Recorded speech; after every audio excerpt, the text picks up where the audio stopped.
Hello जी, welcome back to channel. कैसे हैं आप सब? उम्मीद करता हूं आप सब बहुत अच्छे और फिल्म से अपनी लाइफ को एंजॉय कर रहे होंगे। मैं विक्रम मल्होत्रा आज आपको बताऊंगा भारत एनकैप के बारे में। जैसे हम अपने घर के अंदर कोई भी एक नया अप्लायंस लेके आते हैं, कोई भी इलेक्ट्रिकल आइटम लेके आते हैं, उसके ऊपर एक बी का सर्टिफिकेट आपको मिलता है कि इसको कितने स्टार मिले हैं, 2 स्टार मिले, 3 स्टार मिले या 5 स्टार मिले। इतने ज्यादा स्टार्स होंगे उतनी ही आपकी जो इलेक्ट्रिसिटी कंजम्पशन है वो कम रहेगी। सेम ऐसे ही भारत एनकैप है, Bharat new car assessment programme. जी हाँ, बी से तो भारत हो गया, एनसीएपी की काफी लोगों को ना फुल फॉर्म पता नहीं होती है। एनकैप एनकैप तो सब करते हैं, लेकिन एनकैप की फुल फॉर्म नहीं पता होती। तो भाई न्यू कार असेसमेंट प्रोग्राम, जैसे हम किसी एग्जाम की तैयारी करते हैं और हमारा रिजल्ट कैसे पता लगेगा? हमारे आंसर शीट को चेक किया जाएगा। सेम ऐसे ही गाड़ियां बनती हैं, फिर उनको चेक किया जाता है और उनको चेक करता है एनसीएपी। तो इस वीडियो में मैं आपको कंप्लीटली बताऊंगा कि क्या है भारत एनकैप और कहां से शुरुआत हुई थी इसकी और क्यों हमारे को इंडिया में इसकी अब जरूरत भी है। तो वीडियो शुरू करने से पहले फटाफट चैनल को सब्सक्राइब कर लो ताकि ऐसे ही इंफॉर्मेटिव वीडियोस आपको मिलते रहें। ऑफ एनकैप भाई कहां से शुरुआत हुई थी? तो भाई इसकी जो शुरुआत हुई थी 1979 में हुई थी यूएसए के अंदर। कि यूएस के अंदर जो गाड़ियां सेल हो रही हैं, कंपनीज जो गाड़ियां बना रही हैं, वो वहां के लोगों के लिए सेफ हैं या नहीं है। सड़क पे चलने वाले यात्री क्या उनके लिए गाड़ियां सेफ है या नहीं है। एनकैप खाली टेस्ट ये नहीं करता कि गाड़ी के अंदर वाला बंदा सेफ रहे, गाड़ी के बाहर वाला पेडेस्ट्रियन पे चलने वाला बंदा भी सेफ होना चाहिए। जैसे आजकल आप देख रहे होगे कि गाड़ियां ना कोलैप्स हो जाती है, बिल्कुल खत्म हो जाती है, लेकिन अंदर वाला बंदा और बाहर वाला बंदा लगभग सेफ रहता है। बाहर वाले बंदे को तो देखो टक्कर लगेगी तो चोट लगने के चांसेस ज्यादा रहते हैं, इसलिए कवर किया जाता है गाड़ी नीचे तक कितना कवर है। आप मोस्टली ट्रक्स के अंदर आप पीछे देख रहे होगे, ट्रक होते हैं जिससे उनकी बॉडी थोड़ी ऊंची होती है, हाई ग्राउंड क्लियरेंस होता है ट्रक्स का, तो पीछे जो गाटर लगा होता है, कोई पीछे से हिट करती है ट्रक में या ट्रक सडन ब्रेक लगाता है, कोलैप्स हो जाते हैं, तो उस सिचुएशन में जैसे हैचबैक्स हुई, सेडान्स हुई, एसयूवी थोड़ी सी ऊंची रहती है, तो वो उसके अंदर ना घुसे, वहां से बचाने के लिए तो ये सारी चीजें भाई सेफ्टी में ध्यान रखी जाती है। तो रेगुलर इंटरवल पे भाई ये सेफ्टी मेजर्स लिए जाते हैं कंपनीज के द्वारा। फिर उसके बाद आता है ग्लोबल एनकैप, जो है भाई यूके रजिस्टर्ड चैरिटी कंपनी इसको चलाती है। उसके बाद Latin NCAP, euro NCAP, and फिर हमारे इंडिया की बारी आती है 6 नंबर पे। तो इंडिया हमारा छठा कंट्री है जिसने भाई एनकैप को इंडिया में इंट्रोड्यूस किया एज ए BNCAP। अगस्त 2023 में इसको अभी लॉन्च कर दिया गया था और अक्टूबर 2023 से भाई ये स्टार्ट हो जाएगा। लेकिन यूरो एनकैप और लैटिन एनकैप में फर्क है। लैटिन एनकैप 2 स्टार्स में बिलीव करते हैं, एक जो एडल्ट्स के लिए है और एक चाइल्ड्स के लिए है। लेकिन यूरो एनकैप एक ही स्टार्स में करता है कि वो एक ही बार पूरी गाड़ी को स्टार देते हैं। 5 देने हैं, 4 देने, 3 देने हैं, 2 देने, 1 देने, जो भी देने हैं। ग्लोबल एनकैप गाड़ियों में क्या क्या चीजें चेक करता है? एक तो structural integrity, adult occupant safety, child occupant safety, safety measures क्या क्या लिए गए, क्या क्या सेफ्टी फीचर्स गाड़ी के अंदर दिए गए, जैसे ABS है, EBD है, ब्रेक असिस्ट है, सीट बेल्ट रिमाइंडर है, सीट बेल्ट प्रोटेक्शनर है, 3 पॉइंट सीट बेल्ट है। तो ये सारी चीज़ें पहले गाड़ी के अंदर देखी जाती है कि गाड़ी के अंदर ये सारी चीज़ें हैं या नहीं। मतलब इन चीज़ों के ऊपर ना डिपेंड करता है आपके कि आपकी गाड़ी को कितने स्टार्स मिलेंगे। और गाड़ी के अंदर ना डमीज बिठाए जाते हैं भाई, असली इंसान को थोड़ा बिठा सकते हैं चेक करने के लिए। डमीज बिठाए जाते हैं, उनके पॉइंट्स होते हैं यहाँ पे, यहाँ पे, यहाँ पे, हेड पे, नेक पे, बैक में, हर जगह पे पॉइंट्स लगाए जाते हैं और उन पॉइंट्स को ना कोलिजन के टाइम पे चेक किया जाता है प्रेशर सेंसर से, एयर सेंसर से, कि कहाँ पे कितना इम्पैक्ट आया है। जब गाड़ी फ्रंट से कोलिजन होता है, साइड से कोलिजन होता है, इन दोनों सिचुएशंस में गाड़ी को चेक किया जाता है। और ऐसे ही नहीं है कि आपने गाड़ी भेज दी, लो भाई ये वाली गाड़ी चेक कर दो, बिल्कुल भी नहीं। रैंडमली कोई भी गाड़ी सिलेक्ट की जा सकती है, आप अपनी मर्जी से गाड़ी नहीं भेज सकते।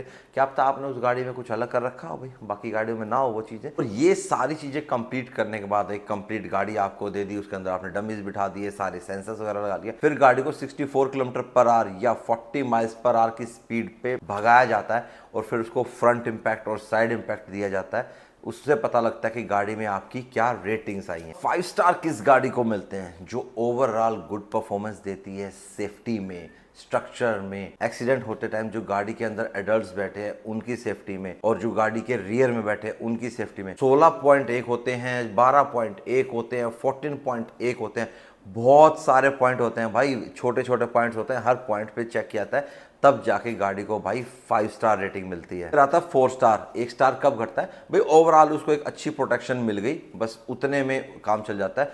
स्ट्रक्चरल पे कई चीजें जो कम हो जाती हैं वो चीजें माइनस हो जाएंगी तो गाड़ी का 1 स्टार कम हो जाता है। फिर आती है 3 स्टार रेटिंग। 3 स्टार रेटिंग जो कार होती है उसके अंदर ड्राइवर के सीरियसली इंजर्ड होने की या उसकी मौत होने के चांसेस डबल हो जाते हैं। तो 3 स्टार रेटिंग भाई ये होती है। और फिर आती है 2 स्टार और 1 स्टार। 2 स्टार तो जब ही हो जाएगा जब उसके अंदर से आप सीट बेल्ट रिमाइंडर ही हटा दोगे, तुरंत वो गाड़ी 2 स्टार पे चली जाएगी। अभी तक मानते हैं कि इंडिया में भाई सेफ्टी को इतना बड़ा कंसर्न नहीं माना जाता था, लेकिन भाई अब देश जागरूक हो रहा है, लोग भी जागरूक हो रहे हैं, कंज्यूमर्स भाई जाग रहे हैं कि अब उन्हें सेफ्टी फर्स्ट प्रायोरिटी चाहिए। तो इसीलिए ministry of road and highways ने इंडिया में भी भाई इंट्रोड्यूस कर दिया है भारत एनकैप, कि अब आप अपनी गाड़ी को भाई टेस्ट करवाओगे ही करवाओगे। अब हर जो मैन्युफैक्चरर इंडिया में अपनी गाड़ी बेचना चाहता है उसको अपनी गाड़ी भाई टेस्ट करवानी पड़ेगी सेफ्टी के तौर पे, ताकि भाई जो लोग गाड़ियां खरीदते हैं इंडिया में उनकी जिंदगी के साथ खिलवाड़ ना हो। तो सबसे पहले ग्लोबल एनकैप को फिनिश करते हैं। मान लो ग्लोबल एनकैप ने किसी गाड़ी को 2016 में टेस्ट किया, तो क्या वो लाइफ लॉन्ग के लिए 5 स्टार रेटेड होगी? जी नहीं। 6 साल का मैक्सिमम टाइम होता है इसका, कि 6 साल तक उस गाड़ी की वही रेटिंग्स रहेंगी। उसके बाद या तो आप अपनी गाड़ी को दोबारा टेस्ट के लिए भेजिए, या फिर ग्लोबल एनकैप उसकी नई रेटिंग्स दे देगा, क्योंकि वो भी टाइम टू टाइम अपने सिस्टम को, अपनी सेफ्टी नॉर्म्स को ना अपडेट करते रहते हैं। तो उसके अकॉर्डिंग नए नए सेफ्टी नॉर्म्स जो आते रहते हैं वो उसके अंदर अपना लागू करते रहते हैं, और उसी हिसाब से आपकी गाड़ी को सेफ्टी रेटिंग्स मिलती है। और एक सवाल ये भी आता है कि क्या ग्लोबल एनकैप 100% रिलायबल है? तो भाई जो इसका परसेंटेज है वो 70% रिलायबिलिटी में आता है। तो अब आ जाते हैं हम भारत एनकैप पे। जैसे भारत एनकैप बना है तो भाई ग्लोबल एनकैप ने क्लियरली बोल दिया है कि अब हम इंडियन कार्स को भाई हम नहीं टेस्ट करेंगे, तो अब भारत एनकैप ही करेगा।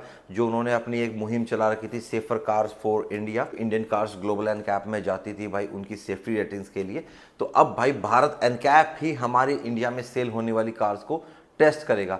और ये काम कैसे करेगा? लगभग ये सेम उसी प्लेटफॉर्म पे काम करेगा जिस पे भाई ग्लोबल एनकैप करता है। ग्लोबल एनकैप में ना 2 एडिशनल पॉइंट आते हैं फ्रंट एंड सेकंड रो की ना सीट बेल्ट रिमाइंडर्स के लिए। तो वैसे तो देखो सीट बेल्ट रिमाइंडर्स अब मोस्टली गाड़ियों में आने लगे हैं। इवन मेरी जो एक्स्ट्रा है उसके अंदर भी सेकंड रो में अगर आप सीट बेल्ट नहीं लगाते हो तब भी भाई वो बीप करती है। तो ये एक सेफ्टी फीचर अच्छा है जो कंपनीज पहले से ही फॉलो कर रही है, बहुत अच्छी बात है। 12 पॉइंट्स होंगे भाई चाइल्ड रिस्ट्रेंट सिस्टम के, 13 पॉइंट्स होंगे भाई आपकी जो आइसोफिक्स माउंट दिए जाते हैं। आजकल ये बड़ा मैंडेटरी हो रखा है भाई। आइसोफिक्स सीट्स ना एक प्रीमियम फीचर में काउंट होने लग गया कि यार क्या आपकी गाड़ी में आइसोफिक्स माउंट है? हाँ, कि भाई जो बच्चे की सीट होती है, जो छोटे बच्चे होते हैं भाई उनको डायरेक्ट आप गोदी में लेकर ना बैठे, उनकी जो चाइल्ड सीट आती है कार्स के लिए उसको आप ऐसे बैक करके लाके आप फ्रंट में नहीं लगा सकते। इवन आप बाहर के फॉरेन कंट्रीज में तो ना बच्चों को फ्रंट सीट पे वो चाइल्ड सीट भी नहीं लगा सकते, आपको सेकंड रो में ही लगानी होगी, और बच्चे को आप गोदी में भी नहीं ले सकते, तो आपको उस पर ही बिठाना होगा। लेकिन हमारे इंडिया में तो बच्चे मानते नहीं है ना भाई, हमारे इंडिया में तो बच्चे बहुत जिद्दी होते हैं, कानून से ऊपर मानते हैं भाई अपने आप को। तो अब हमारे को जिद्दी होना पड़ेगा, हमें हमारे बच्चों को भी कानून सिखाना पड़ेगा। चाहे वो डर बना हो कि पुलिस वाले भैया चालान कर देंगे, चाहिए उसको सेफ्टी सिखाओ, लेकिन हमें बच्चों को अब सिखाना ही पड़ेगा। इलेक्ट्रॉनिक स्टेबिलिटी कंट्रोल अभी ऑप्शनल है, लेकिन आने वाले टाइम में भाई इसको मैंडेटरी कर दिया जाएगा। तो वो 2024 से मैंडेटरी हो जाएगा। अभी के लिए मैंडेटरी नहीं, अभी के तो हाँ ठीक है अभी आप दे रहे हो तो ठीक है, लेकिन जब 3 स्टार रेटिंग्स अगर आपको लेनी है मिनिमम, तब आपको ये देना ही देना पड़ेगा ESC। फिर आता है पेडेस्ट्रियन सेफ्टी। भाई मान लो आपने किसी राह चलते को टक्कर मार दी, उसकी सेफ्टी भी तो देखनी है। गाड़ी के अंदर बैठे वाले बंदे की तो सेफ्टी होगी, स्ट्रक्चर से हो गई, एयर बैग से हो गई, ABS से हो गई, EBD से हो गई, ब्रेक असिस्ट हो गया, चाइल्ड रेफरेंस सिस्टम हो गया, आपकी आइसोफिक्स सीट्स होगी, आपके सीट बेल्ट रिमाइंडर हो गए, एडल्ट सेफ्टी, चाइल्ड सेफ्टी, ये सारा टोटल सब मिला के तो होगा। लेकिन बाहर जो सड़क पे चल रहा है वो क्या भाई? तो उस सिचुएशन में क्या है, आजकल आप देख रहे होगे कि जब भी गाड़ियों का कोई मेजर एक्सीडेंट होता है गाड़ी लगभग खत्म हो जाती है, लेकिन अंदर बैठे वाला बंदा बच जाता है। तो ये भी एक नए नॉर्म्स में है कि गाड़ी भले ही खत्म हो जाए लेकिन बंदे बचने चाहिए। इसलिए आजकल आप देख रहे हो कि गाड़ियां बिल्कुल कोलैप्स हो जाती हैं, फ्रंट खत्म हो जाता है उनका, विंडशील्ड तक गाड़ी पता ही नहीं लगती है कौन सी गाड़ी थी, चाहे वो 5 स्टार रेटेड गाड़ी क्यों ना हो, लेकिन अंदर बैठा हुआ बंदा बचना चाहिए। ये कहते हैं भाई नए वाले सेफ्टी नॉर्म्स। और ग्लोबल एनकैप में तो आपके पास ऑप्शन था कि आपको अपनी गाड़ी भेजनी है या नहीं भेजनी है, लेकिन भारत एनकैप में अभी शुरुआती दौर में तो आपके पास ऑप्शन है कि मुझे अपनी गाड़ी नहीं भेजनी, लेकिन भाई कुछ समय बाद ये हो जाएगा मैंडेटरी। वो कहते हैं ना बच्चे को नेक्स्ट क्लास में भेजने के लिए पास होना जरूरी है, पेपर देना पड़ेगा, वो पास होगा तो ही नेक्स्ट क्लास में बैठेगा। तो सेम वही है भाई, अगर आपकी गाड़ी पास होगी भारत एनकैप में तो ही भाई आप अपनी गाड़ी शोरूम तक भेजोगे और शोरूम से वो कस्टमर के घर जाएगी। नहीं तो भाई आपकी गाड़ी प्लांट में रह जाएगी, प्लांट से बाहर भी नहीं निकल पाएगी कि कहीं आप ये सोचो कि भाई मैं तो कर करा के कैसे भी भेज दूंगा, सेटिंग शूटिंग कर लूंगा। नहीं भाई, अब वो सेटिंग नहीं चलेगी किसी भी प्रकार की। Ministry of road and highways भाई इस चीज़ को बहुत ही सीरियसली नोट पे ले रहा है कि भाई जितनी भी अनसेफ गाड़ियां इंडिया में बिकती हैं, या तो आप उनको बंद कर दो या फिर आप अपनी गाड़ियों को सेफर बना लो। मिनिमम मेरा ये मानना है कि अब गाड़ियां ना 3 स्टार रेटिंग्स तो इंडिया में हो ही जाएंगी, या करनी पड़ेंगी, मजबूरी हो जाएगी। और आज की डेट में भाई मेरे पास जो 2 गाड़ियां हैं उनमें से भाई एक 5 स्टार रेटिंग है, लेकिन जो हमारी एक्स्ट्रा है उस पर भाई 2-2.5 स्टार ही रेटिंग मिलती है। लेकिन भाई नई गाड़ी है, मे बी शायद उसके अंदर भाई हुंडई ने कुछ अपडेट्स किया हो, क्योंकि मैंने जैसे अब गाड़ी को देखा है स्ट्रक्चर लगभग सेम है, लेकिन जो उसके अंदर साइड इंपैक्ट में बार्स होते हैं वो भी अच्छे लगा रखे हैं, फ्रंट में भी उसको काफ़ी अच्छा सपोर्ट दिया है। लेकिन मैं इस चीज़ की अभी पुष्टि नहीं करता हूँ, ये तभी करेंगे जब भाई हुंडई अपनी एक्स्ट्रा को भारत एनकैप में भेजेगा टेस्ट करने के लिए। मारुति को तो बहुत मशक्कत करनी पड़ेगी, मारुति क्या यार, हुंडई को भी बहुत मशक्कत करनी पड़ेगी। सेफर कार जो हमारे इंडिया में है मोस्टली सबसे ज़्यादा टाटा और महिंद्रा के पास ही है। सबसे पहले तो अपनी नेक्सॉन थी, फिर XUV300 थी, पंच भी 5 स्टार रेटिंग में आती है। तो टाटा को तो चिंता करने की जरूरत है नहीं, इवन महिंद्रा को भी चिंता करने की जरूरत है नहीं, कोडा वोक्सवैगन को भी चलो चिंता करने की जरूरत है नहीं, उनका भी स्टील काफ़ी अच्छा होता है, वो भी अच्छी सेफ्टी कार बनाते हैं। सबसे बड़ी चिंताजनक किसको है? रेनो को है। हालांकि उनकी काइगर थोड़ी सी सेफ है, मैग्नाइट को तो 4 स्टार मिले हुए निसान की, लेकिन सबसे ज़्यादा चिंता तो भाई मारुति और हुंडई को ही होएगी अब, क्योंकि उन्हीं के पास सबसे ज़्यादा अनसेफ कार है अभी तक इंडिया में, और सबसे ज़्यादा इन्हीं 2 कंपनी की गाड़ियाँ भी बिकती हैं। लेकिन कुछ टाइम से भाई टाटा काफ़ी ऊपर आ गया अपनी सेल्स में, एंड जो नई टाटा नेक्सॉन अभी आने वाली है वो तो भाई बड़ी ही ज़बरदस्त बनाई है। उसके बाद टक्कर देने के लिए XUV300 भी आ रही है अपना फेस लिफ्ट लेके। भाई बहुत फेस लिफ्ट है अभी, नेक्स्ट ईयर मार्च तक तो दबा के फेस लिफ्ट है आपको गाड़ियों के। तो चिंता मत करो, आपको ऐसे ही धमाकेदार गाड़ियाँ मिलती जाएंगी, लेकिन वो आप तक तभी पहुंचेंगी जब वो भारत एनकैप को पास कर पाएंगी।